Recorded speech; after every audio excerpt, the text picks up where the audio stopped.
Good afternoon, welcome to Chandigarh career group. आज हम लोग ज्योग्राफी के क्वेश्चंस उठाते हैं जो आपकी एनडीए एग्जामिनेशन में पूछे गए थे। देखिए, ज्योग्राफी का वेटेज ऑल्दो सबसे ज़्यादा रहता है आपके पेपर में, तो ज्योग्राफी को हल्के में मत लेना।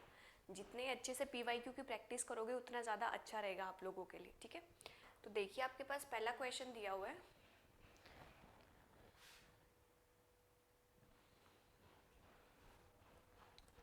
Inhabitants are the unaware of the speed of the rotation of the planets Earth because आपको बताना है कि unaware of the speed of the rotation, जो inhabitation होती है उसके बारे में ये बताने स्टेटमेंट दी हुई है। पहले the angular velocity is constant for each place on the earth surface, ठीक है।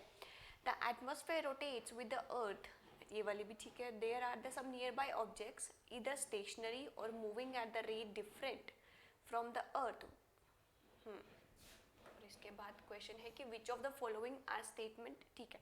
देखो, पहली स्टेटमेंट में क्या बोला गया है, the angular velocity is constant for each place on the earth surface. पहले में कहा गया है कि जितनी भी आपकी एंगुलर वेलोसिटी होगी वो कांस्टेंट रहेगी, आप बेशक कहीं भी अर्थ के सरफेस पे पहुंच जाइए। दूसरी में दिया हुआ है the atmosphere rotate with the अर्थ, आपके आसपास का जितना भी अर्थ के आसपास का जितना भी एटमॉस्फेयर होगा वो रोटेट करेगा अर्थ के रोटेशन के साथ। तीसरी स्टेटमेंट में बोला हुआ है there are no nearby objects इधर स्टेशनरी और moving at the rate different from the earth, ठीक है। आपको इनमें से बतानी है कि कौन सी स्टेटमेंट ठीक है या ठीक नहीं है। देखो, अगर मैं रोटेशनल मोशन की बात करती हूँ, वहाँ पर जो एक्सटर्नल टॉर्क होता है वो ज़ीरो रहेगा अदर देन एंगुलर मोमेंटम। मैंने क्या बोला, रोटेशनल मोशन में जो भी एक्सटर्नल टॉर्क होगा वो ज़ीरो हो जाएगा अदर देन आपका एंगुलर मोमेंटम के कंपैरिजन में, ठीक है। और जो एंगुलर वेलोसिटी होगी रोटेटिंग बॉडी की वो आपकी कांस्टेंट हो जाएगी, ठीक है। अब आप इसी से एग्जांपल लेके समझिए, जब आप चलते रहते हैं कार या बस में, उसके आसपास का जितना भी इन्वायरमेंट है वो थोड़ा सा चेंजिंग होता रहता है। अदर देन मैं स्पीड इंक्रीज करती हूँ या डिक्रीज करती हूँ, और अगर मैं इसी को स्पेस के साथ कंपेयर करके चलूँगी तो स्पेस में जो एक्सटर्नल टॉर्क होगा, मतलब अगर आप अर्थ जो होगी, अर्थ कुछ भी एक्सपीरियंस नहीं करती है एक्सटर्नल टॉर्क को, जब भी वो अपनी rotating on its own axis पे होगी, ठीक है। तो इसके अकॉर्डिंग ये तीनों की तीनों स्टेटमेंट आपको ठीक दी हुई थी, तो इसका आंसर आपका डी हो जाएगा। टेस्ट ये आपका ज्योग्राफी और फिजिक्स का थोड़ा सा मिक्सअप करके क्वेश्चंस दिया हुआ था। नेक्स्ट देखिए, while watching news you here about the place of the which of the had news heard earlier. If you want to know more about place and you want to locate on the map, which of the following are required to be able to locate on the place of the app? आपको बोला गया है कि आप news में कुछ भी जगह के बारे में सुनते हो जो आपने कभी उसके बारे में सुनी भी नहीं थी, और अगर आपको उन पे मैप पे लोकेशन दर्शानी हो तो आपको क्या चीज़ों की हेल्प लेनी पड़ेगी। ऑप्शन में दिया हुआ है लैटिट्यूड्स। देखो, सबसे पहले लैटिट्यूड्स और लॉन्गिट्यूड्स देखिए।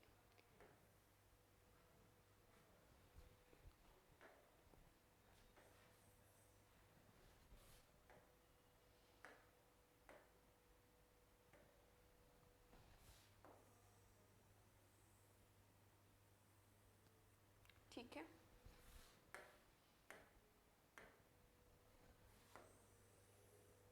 इसको मैं इक्वेटर बोल सकती हूँ, ठीक है।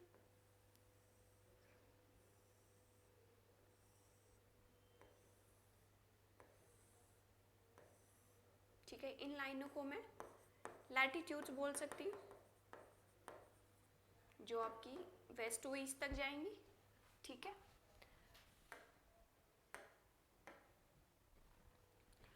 और अगर मुझे इसी में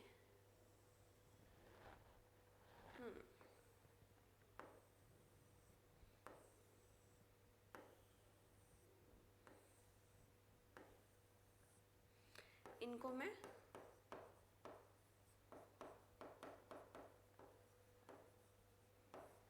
लॉन्गिट्यूड्स बोल सकती हूँ। लैटिट्यूड्स और लॉन्गिट्यूड्स हुआ। अब देखिए,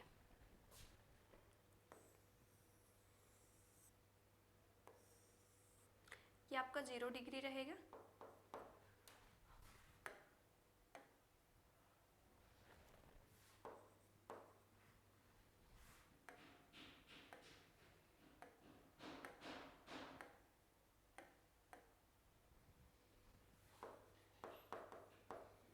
इक्वेटर मैंने कहा, इसको मैं ट्रॉपिक ऑफ कैंसर बोलती हूँ।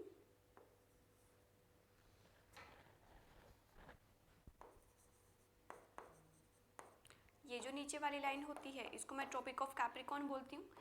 ये आपका 23.5 नॉर्थ होगा, ये आपका 23.5 साउथ हो जाएगा। इसी के ऊपर आपका ये एक आर्कटिक सर्कल होगा और ये आपका अंटार्कटिक सर्कल होगा।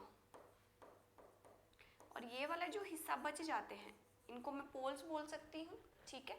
अगर आपको कहीं पर भी लोकेशन दिखानी होगी तो आपको सबसे पहले लैटिट्यूड्स, लॉन्गिट्यूड्स, इन सब के बारे में जानकारी होनी चाहिए ना, कहाँ पर लोकेशन होनी चाहिए। लेट इट भी हम इंडिया का हिस्सा लेके चलते हैं। मुझे अगर इंडिया के बारे में बताना हो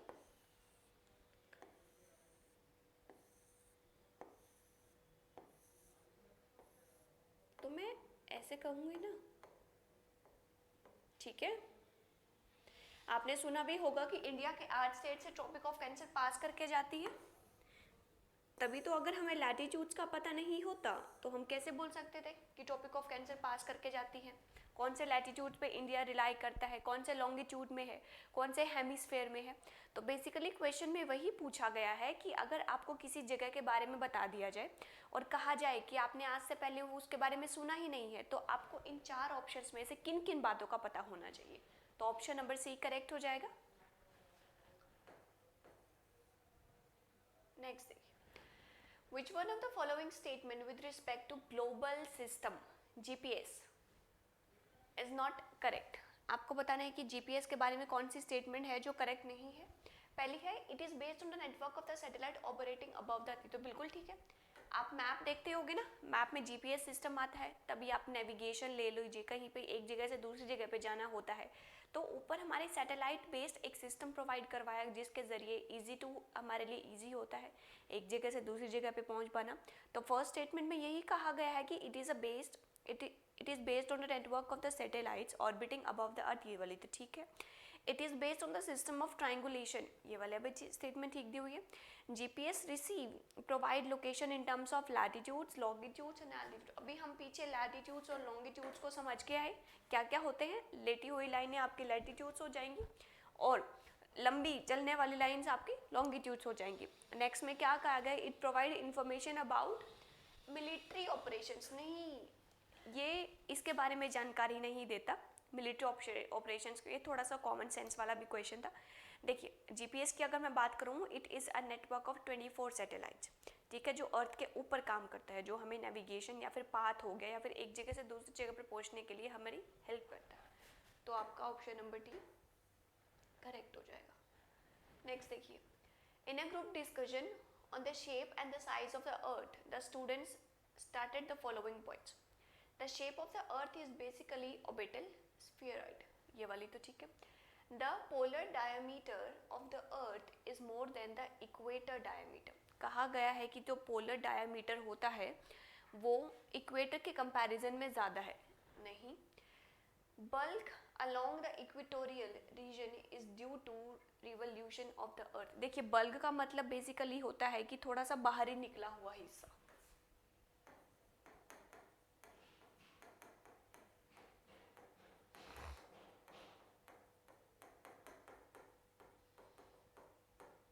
और ये वाली स्टेटमेंट तो इन्होंने गलत दी हूँ, ऑप्शन नंबर डी ठीक है। नहीं, मान लीजिए ये हमारा ऐसे होता है, हाँ ठीक है। थर्ड वाली स्टेटमेंट तो ठीक है। अर्थ इन्होंने बोला हुआ है कि the bulk along the equatorial region is due to the revolution of the earth, ये वाली स्टेटमेंट भी ठीक है। आपको बताना है कि who among the following are correct. Student 1 only, ये तो ठीक दी हुई थी। The polar diameter of the earth is more than, ये वाली भी ठीक है। तो बेसिकली आपको तीनों की तीनों स्टेटमेंट ठीक दी हुई थी। देखिए the shape and the size of the अर्थ अगर मैं बात करूं तो जो हमारी अर्थ है वो परफेक्ट स्फेयर नहीं है, वो थोड़ी सी ऑर्बिटल दी हुई है, ठीक है। थोड़ा सा ऐसे सर्कुलर शेप में इसका स्फेयर, प्रॉपर स्फेयर नहीं है, थोड़ी सी ऐसे गेंद की शेप में हमारी जो अर्थ है वो तो भी थोड़ी सी टिल्टेड है, प्रॉपर सीधी नहीं है हमारी, एक ऐसे टिल्टेड है जिसपे सन रेज ऐसे होता है डायरेक्टली हिट करती हैं रेज, तभी इक्वेटर के ऊपर पहुंच पाता है। और इनको तीनों की तीनों स्टूडेंट्स ने अपनी स्टेटमेंट ठीक दी हुई थी। Student 1, 2 and 3. Next, which one of the following statement in respect to landslides are correct? These occur only on the gentle slope during rain. Landslides, देखिए आप कभी कभार देखते होगे ना कि मास ऑफ रॉक्स होता है जो एकदम से गिर जाता है, पहाड़ों का एकदम से टूट के नीचे गिर जाना, उसको मैं लैंडस्लाइड्स बोलती हूँ. और सेकंड, जब भी किसी भी स्टेटमेंट में अगर ओनली वर्ड आ जाए तो वहाँ पर थोड़ा सा चीज़ों का ध्यान रखना. और ये सिर्फ रेन के कॉज में नहीं होती. They generally occur in the clay rich soil, ये वाली स्टेटमेंट ठीक है. अर्थक्वेक ट्रिगर लैंडस्लाइड, हाँ बिल्कुल. देखिए अर्थक्वेक आने के रीज़न क्या होते हैं? आपकी प्लेट टेक्टोनिक थ्योरी, भूकंप का आना, जब या तो जो दो प्लेट्स होंगी आपस में ऐसे सीधे टकराएंगी, ठीक है, ऊपर नीचे होंगी, ठीक है. और इन्हीं के कारण आपकी जब प्लेट टकराए की जो अर्थ का जो सरफेस है वो आपस में मूवमेंट करेगा, उसकी वजह से कहीं ना कहीं लैंडस्लाइड्स भी आ सकती हैं. तो आपकी सेकंड और थर्ड स्टेटमेंट ठीक दी हुई है, फर्स्ट वाली आपकी ठीक नहीं है. सिर्फ और सिर्फ बारिश की वजह से लैंडस्लाइड्स का कॉज होना मैं कहीं ना कहीं सही नहीं मानती. तो ऑप्शन नंबर सी आपका ठीक हो जाएगा. Next, consider the following features about geographical phenomena.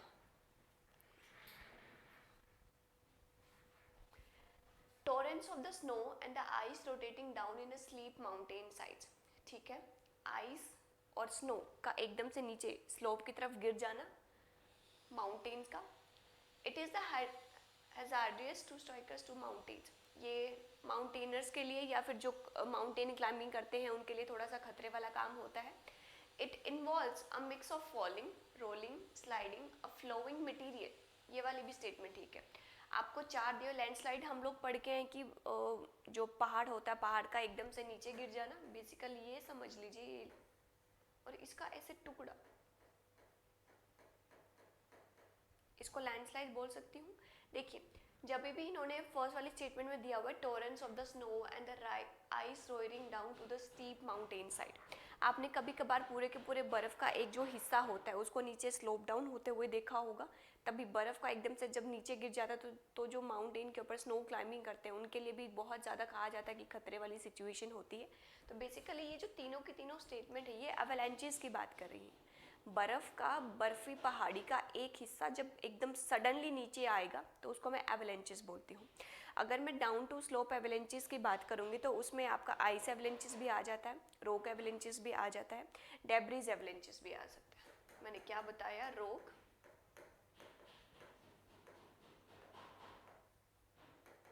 Debris और आइस. और हमें किसकी बात करने को बोला गया था? स्नो और आइस की. ये हमने देखा. मान लीजिए ये आपकी ऐसे पहाड़ों वाली थी और जब इनका सडन ऐसे होगा, ये वाला जो हिस्सा है ये जब टूट के नीचे गिर जाएगा, इसको मैं आइस एवलांचेस बोल सकती हूँ. तो ऑप्शन नंबर बी आपका ठीक हो जाएगा. Next, consider the following statements. Rocks do not remain in their original form for a long and undergo transformation, ठीक है. Transformation of the rocks is caused by weathering, erosion and metamorphic actions. आपको दो statement दी हुई हैं, दोनों में से बतानी है कि कौन सी ठीक है कौन सी ठीक नहीं है. देखो रॉक की अगर बात करें, रॉक आपकी तीन तरीके की होती है. मेटामॉर्फिक, सेडिमेंट्री और इग्नीशियस. इग्नीशियस रॉक की फॉर्मेशन को भी आगे मैं दो पार्ट्स में और डिवाइड कर सकती हूँ. एक आपकी होती है एक्सट्रूसिव और एक आपकी होती है इंट्रूसिव. देखो इग्नीशियस रॉक्स की फॉर्मेशन कब होती है? जब आपकी अर्थ क्रस्ट के अंदर, अर्थ की बेसिकली तीन लेयर होती है, क्रस्ट, मेंटल एंड कोर. और जब अर्थ क्रस्ट के अंदर से वो जो लावा या मैग्मा होता है जब वो बाहर आके कूल डाउन होएगा, उनसे आपकी इग्नीशियस रॉक्स की फॉर्मेशन होती है. मेटा सेडिमेंट्री रॉक्स के फॉर्मेशन बड़े बड़े चट्टानों का छोटे छोटे टुकड़ों में डिवाइड हो जाना, उनको मैं सेडिमेंट्री रॉक्स बोलती हूँ। And under heat and temperature के कारण सेडिमेंट्री रॉक्स और इग्नीशियस रॉक्स का मेटामॉर्फिक रॉक्स में कन्वर्जन हो जाना। तो आपको वही बोला गया है फर्स्ट स्टेटमेंट में कि rocks do not remain in their original form for long and undergo transformation, ठीक है, उनके बीच में ट्रांसफॉर्मेशन होती रहती है, तो वो अपनी ओरिजिनल फॉर्म में नहीं रहती। Transformation of the rocks is caused by weathering, ठीक है, इरोजन, ये वाला भी ठीक है, एंड मेटामॉर्फिक एक्शंस, दोनों की दोनों स्टेटमेंट ठीक दी हुई है। तो ऑप्शन नंबर 3 आपका ठीक हो जाएगा। नेक्स्ट देखिए, weathering, mass wasting, erosion, transportations, they are the indicators which of the following process? mass wasting बहुत ऊंचे स्तर पर बर्बादी होना, इरोजन भूस्खलन होना, ज़मीन का एक हिस्सा जो बोलते हैं कि वो जो ऊपरी परत होती है उसका हट के नीचे आ जाना, और ट्रांसपोर्टेशन बहुत सारा जो अपकमिंग अपर मटेरियल होता है वो नीचे ढल जाना। ये किसकी प्रोसेस होती है? डेंडुएशन की होती है, ठीक है। इसका बेसिकली मतलब होगा वियरिंग अवे और removal of the rock material.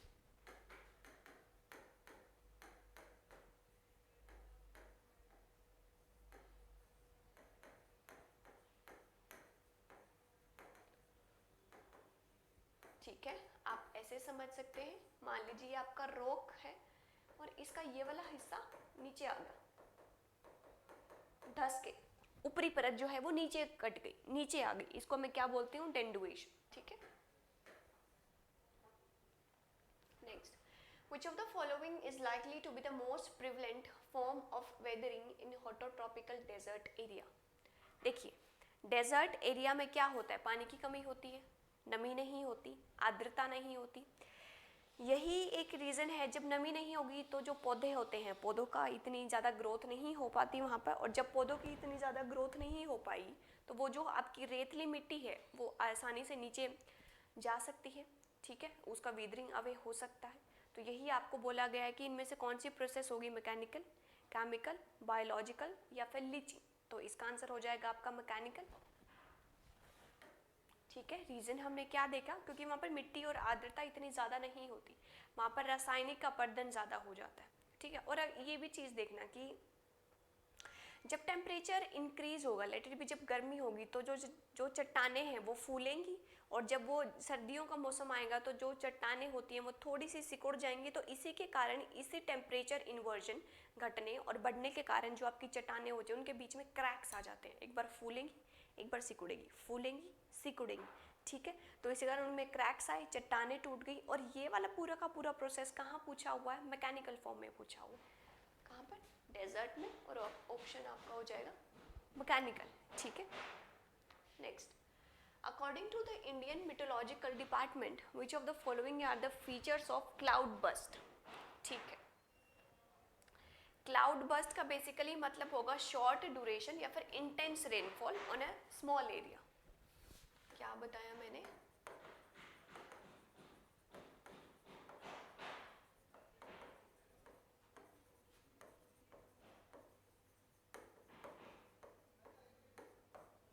ठीक है, intense rainfall on small area या फिर शॉर्ट ड्यूरेशन रेनफॉल भी बोल सकते हैं।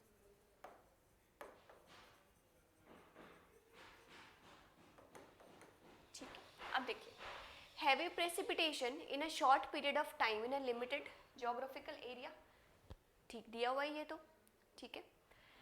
It occurs generally during the monsoon period and triggered flash flood and landslides, बिल्कुल ठीक है। ऑप्शन सी, दोनों की दोनों स्टेटमेंट ठीक होगी। देखिए, जब क्लाउड बस्ट होगा इंडिया की बात करती हूँ, तो इंडिया में क्या होगा कि जब मॉनसून ड्रिफ्ट हो जाएगी नीचे, बे ऑफ बंगाल या फिर अरेबियन वाले सी से ड्रिफ्ट होके नीचे ऊपर की तरफ होके जाएगी, ठीक है, जैसे ये बोल अरेबियन सी से या फिर ऐसे नॉर्थ की तरफ जब ड्रिफ्ट होगी, इसको मैंने क्लाउड बस्ट कहा, ये मैं नॉर्थ की बात कर रही हूँ, ठीक है। और कहा जाता है कि क्लाउड बस्ट में basically it is the weather phenomena जिसमें जो प्रेसिपिटेशन होती है वो एक्सीड कर जाती है ऑल अबाउट 100 mm, और कितना एरिया पे 10 to 20 किलोमीटर वाले एरिया पे 100 mm से ज़्यादा रेनफॉल का एक्सीड कर जाना, उसको भी मैं एक क्लाउड बर्स्ट की कंडीशन में इंक्लूड करती हूँ।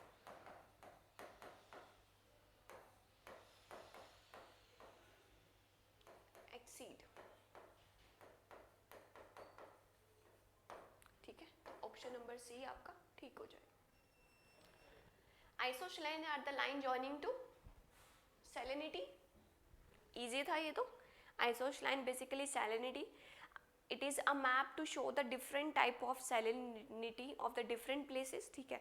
अगर मुझे टेम्परेचर की बात करनी होती है तो मैं आइसोथर्म को यूज़ करती हूँ, अगर मुझे प्रेशर की बात करनी होगी तो मैं आइसोबार को यूज़ करूँगी, अगर मुझे रेनफॉल की बात करनी होगी तो मैं आइसोसाइट्स यूज़ करूँगी।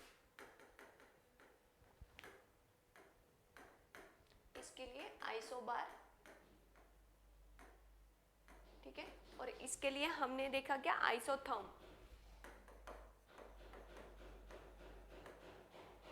ऑप्शन नंबर डी आपका ठीक हो जाएगा। Next, which of the following is the correct respect to total number of states and union territory? Easy था। Next, in India, rigid and the stable elevation lands, Danduit rocks and the series of scarps are the features of, देखिए question में पूछा गया है कि in India stable elevated lands, ऊंची ढलान वाले पर्वत, आपको हिल्स और सीरीज ऑफ स्कार्प्स आपको कहाँ मिलती है, पेनिसुलर प्लेटो। देखिए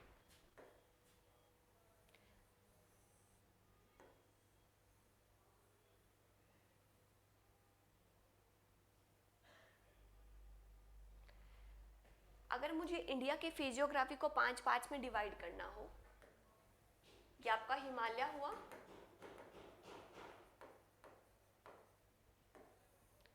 ये आपके इंडो गैंगेटिक प्लेन्स हुए,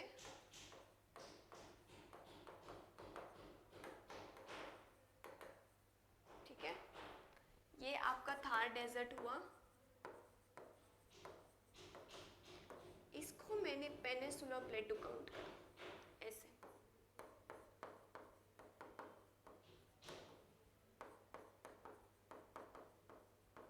ठीक है,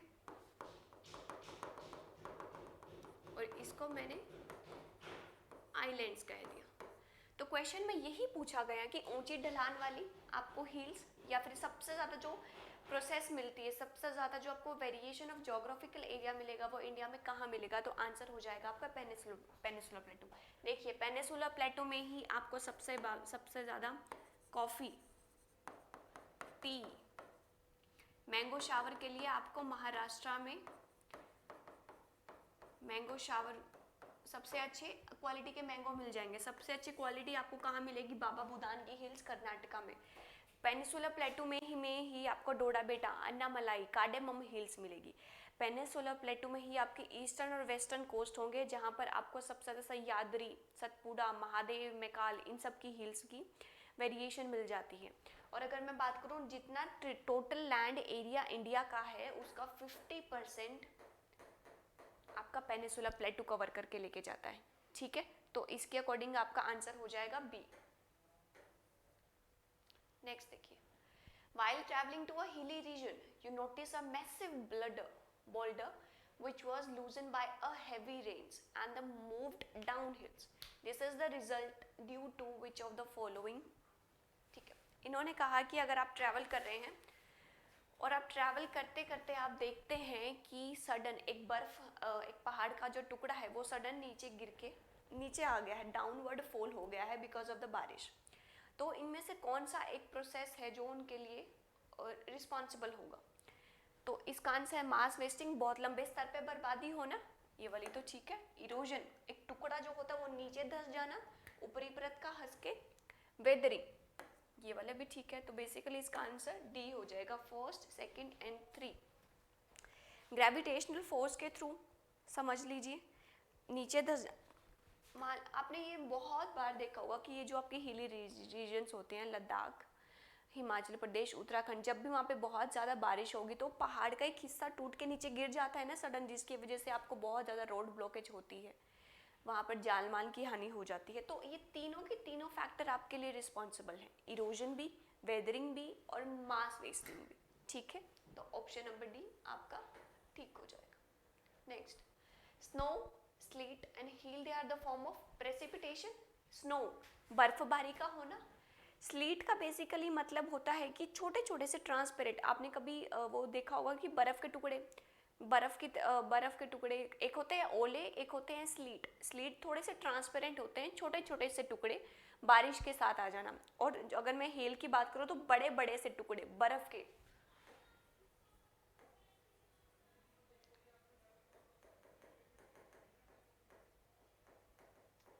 इनको मैं बोल सकती हूँ स्लीट। ठीक है, और जब ये थोड़े से बड़े बड़े से टुकड़े, इनको मैं बोलूंगी हेल। और स्नो का तो आपको पता ही होगा, बर्फबारी का होना। ठीक है, मनाली लद्दाख तो हर कोई जाता ही होगा, तो बेसिकली आंसर हो जाएगा आपका precipitation. Next, in the forest of the Uttarakhand, Kullu valley in Himachal Pradesh, Dzukou valley in Nagaland and Manipur were news. देखिए, फॉरेस्ट फायर 2019 की बात है, उस टाइप इन जंगलों में आग लगी थी। आग लगने के कारण ये बहुत ज़्यादा न्यूज़ में भी थे। The International Union for Conservation Nature has recently categorized red sandalwood into endangered। आपने पुष्पा मूवी देखी होगी, लाल चंदन, बेसिकली उसमें दर्शाया गया है। तो इसको IUCN ने अभी इंडेंजर्ड कैटेगरी में काउंट करा था, 2022 की बात है ये। इसको क्लासीफाई 2018 में करा गया था इंडेंजर्ड की स्पीसीज में। और अगर मैं बात करूँ वेरिएशन इसकी बेसिकली मिलती कहाँ पे है, तो आंध्र प्रदेश वाले रीजन में मिलेगी। इसके लिए आपको रेड सॉइल की ज़रूरत पड़ती है and hot and dry climate की ज़रूरत पड़ती है। ठीक है, तो ऑप्शन नंबर बी आपका ठीक हो जाएगा। देखिए, आपके 17 क्वेश्चन थे, पेपर आने वाला है, थोड़ा सा प्रैक्टिस को थोड़ा सा शार्प कर लीजिए, PYQ की प्रैक्टिस अच्छे से करते रहिए। देखिए, मैं बार बार रिपीट यही करती हूँ कि जितने ज़्यादा PYQ, जितने ज़्यादा MCQ को सॉल्व करोगे, उतना ज़्यादा आप लोगों के लिए बेनिफिशियल चीज़ें होंगी। ठीक है, तो चलिए नेक्स्ट वीडियो में मिलेंगे। Till then thank you and bye, take care.